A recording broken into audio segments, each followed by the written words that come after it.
sekali, assalamualaikum warahmatullahi wabarakatuh. Perkenalkan, nama saya Rizky Agung Wahyudi. Di sini saya akan mengerjakan tugas machine learning, yang dimana kali ini saya akan menjelaskan kode dataset tentang traffic data analysis Istanbul, Turki. Pada coding yang pertama, di sini adalah mengimpor library dan membaca file CSV. NumPy untuk proses aljabar linear dan komputasi numerik, dan Pandas sendiri itu untuk memproses data, terutama menulis dan memanipulasi data berbentuk label. Sedangkan pada di sini CSV di sini untuk membaca file CSV dan menyimpan di variabel df. Selanjutnya untuk coding yang kedua, check for missing values. Di sini dia memeriksa nilai yang hilang, memeriksa tipe data dan mengendalikan tipe data dari setiap kolom data frame dan disimpan di variabel missing values. Summary statistic for numerical columns ini menghasilkan statistik deskriptif untuk semua kolom numerik dalam data frame.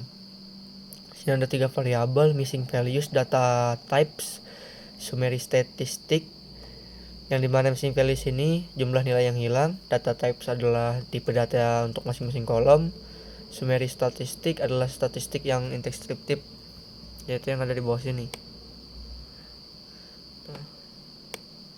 Selanjutnya pada coding yang ketiga, ini adalah mengonversi kolom datetime ke format datetime. Dia mengekstrak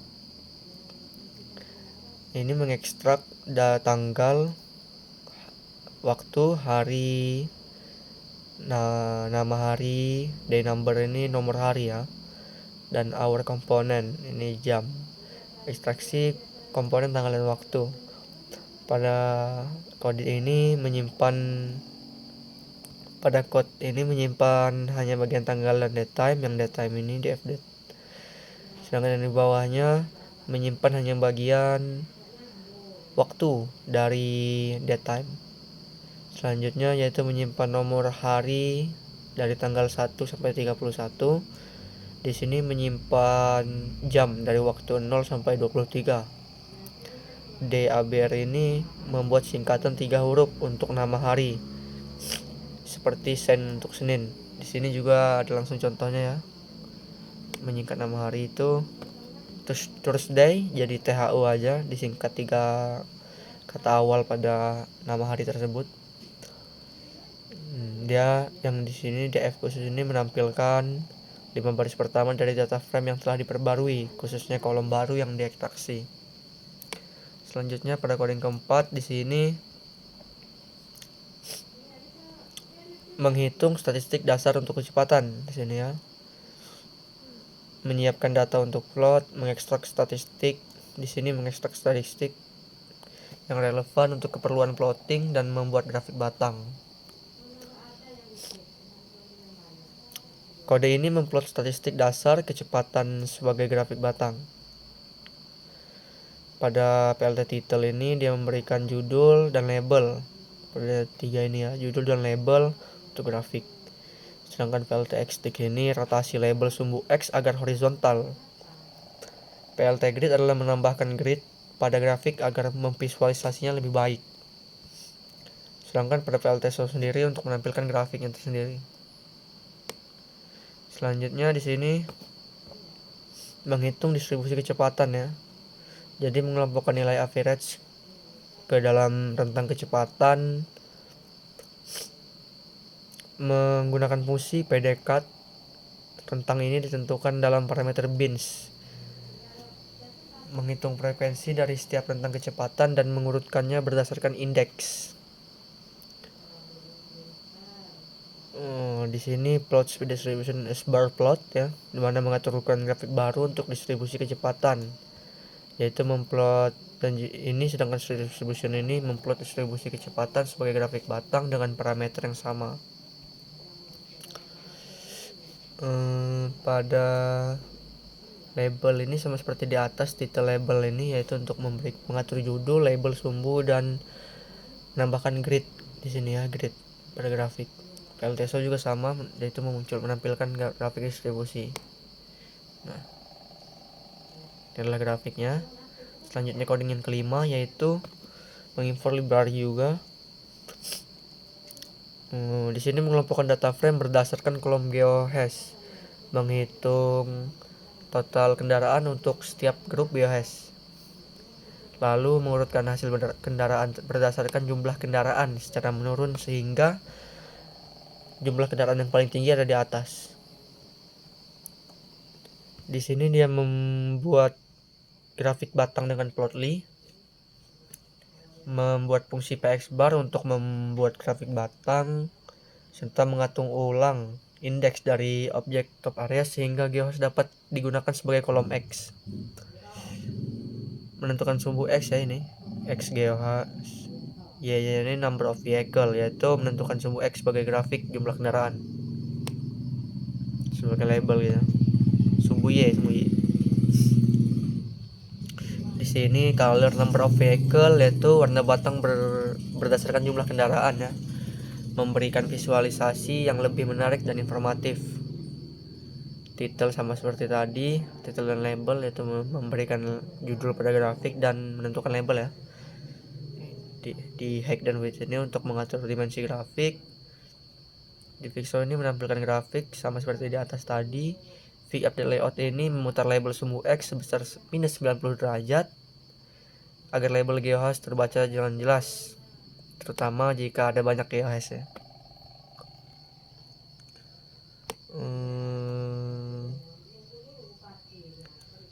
Selanjutnya coding yang keenam ini mengelompokkan data berdasarkan geohash, menghitung jumlah total kendaraan, mengurutkannya dalam urutan menurun sehingga mengambil 20 area teratas dengan jumlah kendaraan tertinggi. Di sini mengatur ukuran figur untuk grafik yang akan dibuat ya. Ini juga memplot data top area sebagai grafik batang dengan warna light coral. Sini ya, light coral dan garis tepi hitam. Garis tepi berwarna hitam. Selanjutnya ini sama, label title ini buat mengatur judul dan label sumbu untuk grafik. Stick ini juga sama tadi, rotasinya di sini berbeda, dia 45 derajat agar lebih mudah dibaca. PLT grid juga sama, yaitu menampilkan garis grid. PLTSO juga sama, yaitu menampilkan grafik. Dan ini grafiknya. Selanjutnya code yang ketujuh yaitu mengimpor library volume yang digunakan untuk membuat peta interaktif. Di sini juga dia mengimpor marker cluster yang memungkinkan pengelompokan marker di peta untuk menghindari penumpukan saat menampilkan banyak titik. Di sini membuat objek peta ya. Membuat objek peta yang terpusat di sekitar koordinat rata-rata dari kolom latitude dan longitude dalam dataset. Selanjutnya membuat objek marker cluster dan menambahkan ke peta M, add to M. Dan juga mengelompokkan data berdasarkan geohash dan menjumlahkan kendaraan untuk setiap area. Lalu diurutkan untuk mendapatkan 20 area teratas berdasarkan jumlah kendaraan. Selanjutnya dia memfilter data frame untuk hanya menyertakan baris yang memiliki geohash yang ada di top 20 area. Selanjutnya dia mengiterasi melalui setiap baris dalam top areas data. Display the map ini dia memunculkan mapnya ya. Ini mapnya. Selanjutnya pada kode yang ke-8 yaitu mengelompokkan data berdasarkan jam. Group by hour to compute total number of vehicle and average speed. Di sini dia mengelompokkan berdasarkan jam untuk menghitung total jumlah kendaraan dan kecepatan rata-rata. Di sini plot jumlah kendaraan total di bawah adalah sumbu Y pertama. Jadi ini adalah pembuatan sumbu Y yang pertama. Selanjutnya ini adalah membuat sumbu Y yang kedua. Di mana sumbu Y yang kedua ini adalah berguna untuk kecepatan rata-rata. Dia membuat sumbu Y kedua yang berbagi sumbu X sama dengan yang berbagi sumbu X yang sama dengan AX1. Kelewat. Ini selanjutnya di sini adding the title and grid sama seperti di atas tadi, dia menambahkan judul dan grid pada grafiknya ya. Di sini juga dia mengoptimalkan tata letak figur agar tidak ada elemen yang tumpang tindih. Ini dia. Selanjutnya yang ke-9 yaitu menghitung jumlah hari unik. 6 unique days di sini ya. Number of unique days in the dataset. Dia juga menghitung total vehicle count, menghitung total jumlah kendaraan, number of vehicle, menghitung jumlah kendaraan juga per harinya, ini by day, daily vehicle. Di sini menghitung total jumlah kendaraan. Selanjutnya sama, dia memberikan judul, title judul ya, labelnya. Ini rotasinya tadi, grid juga ya, tick layout, show juga untuk menampilkan. Ini dia menampilkannya, ini ya grafik. Yang ke-10 yaitu dimana di sini mengelompokkan data frame berdasarkan kolom date dan day ABBR. Mengurutkan data frame yang baru saja dibuat berdasarkan kolom date untuk memastikan bahwa data dipasang dalam urutan yang benar saat dipetakan. Selanjutnya membuat grafik tren harian, mengatur label pada sumbu X untuk menunjukkan singkatan nama hari. Ini sama juga, dia title, label, grid, dan menampilkannya. Ini dia tampilannya. Selanjutnya yang ke-11, kode ini mengelompokkan data frame berdasarkan kolom day name dan menghitung total kendaraan number of vehicle untuk setiap hari dalam seminggu. Selanjutnya mengatur urutan hari menggunakan ray index untuk memastikan bahwa data diurutkan sesuai dengan urutan yang telah ditentukan di day order. Day ray index ini juga berguna agar grafik menampilkan hari-hari dalam urutan yang logis. Selanjutnya memplot jumlah kendaraan total per hari dalam bentuk grafik batang. Ini juga sama, ada title, label, tick, grid, show, dimana. Ini dia. Selanjutnya yang ke-12, kode ini mengelompokkan data berdasarkan kolom GeoHash dan date, lalu menghitung total kendaraan untuk setiap kombinasi GeoHash dan tanggal. Dia juga memplot rata-rata harian kendaraan per GeoHash, dan juga di sini memberikan label, title, judul ya, dan menampilkannya. Lalu menghitung rata-rata jam kendaraan per GeoHash. Setelah menghitung total kendaraan per jam, kode ini mengelompokkan kembali berdasarkan GeoHash dan hitam ya. Dan GeoHash ini dan menghitung rata-rata jumlah kendaraan per jam. Lalu di sini memplot rata-rata jam kendaraan per GeoHash. Juga sama, title, label, text, grid, dan menampilkannya ya. Ini dia. Dan selanjutnya yang ke-13, dimana di sini kode ini mengimport volume ya, dan juga membuat peta baru dengan pusat di lokasi yang telah ditentukan oleh rata-rata latitude dan longitude dari data frame. Kode ini membuat cluster marker untuk peta. Ini berguna untuk mengelompokkan marker yang berdekatan sehingga peta tidak menjadi terlalu ramai.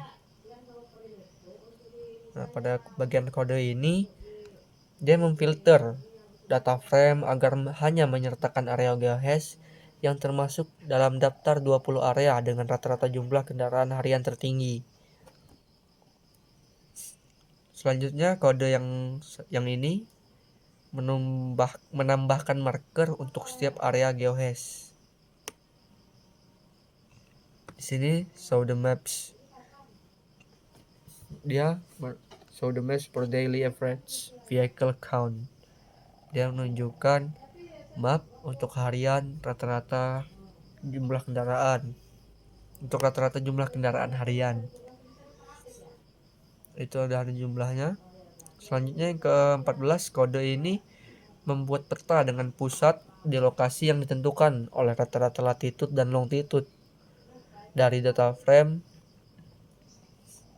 Nah, di sini juga marker cluster Auli dia membuat marker cluster untuk peta per jam ya. Dia juga memfilter data frame di bawah ini, memfilter data frame untuk hanya menyertakan area geohash yang termasuk dalam daftar 20 area dengan rata-rata jumlah kendaraan per hari. Nah, per jam, bukan per hari, sorry. Per jam tertinggi. Selanjutnya, di sini menambahkan marker untuk area teratas. Dan juga show the maps per hourly ya. Dia menunjukkan map untuk rata-rata per jam jumlah kendaraan ya. Sini. Baiklah, sekian dari saya. Itu tadi adalah tugas machine learning menjelaskan dataset tentang traffic data analysis. Bila ada salah kata saya mohon maaf, kepada Allah saya mohon ampun. Saya akhiri, wassalamualaikum warahmatullahi wabarakatuh.